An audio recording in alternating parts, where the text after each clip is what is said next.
ઘણા વર્ષો પહેલા એક જંગલ હતું। એ જંગલમાં બહુ જ બધા અતિ સુંદર ઝાડ હતા અને એ ઝાડની વચ્ચે એક કદરૂપું વૃક્ષ હતું। બધા જ સુંદર સુંદર ઝાડ એ એકમાત્ર કદરૂપા વૃક્ષની બહુ મજાક ઉડાવતા। કદરૂપા વૃક્ષને બહુ દુઃખ થતું।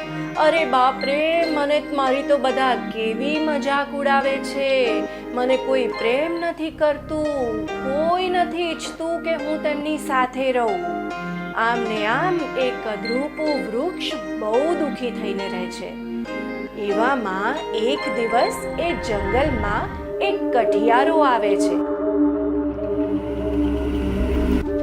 એ કઠિયારો બધા જ સુંદર વૃક્ષોને જોઈને ખૂબ ખુશ થઈ જાય છે અને એક પછી એક વારાફરતી બધા જ વૃક્ષોને કાપવા લાગે છે।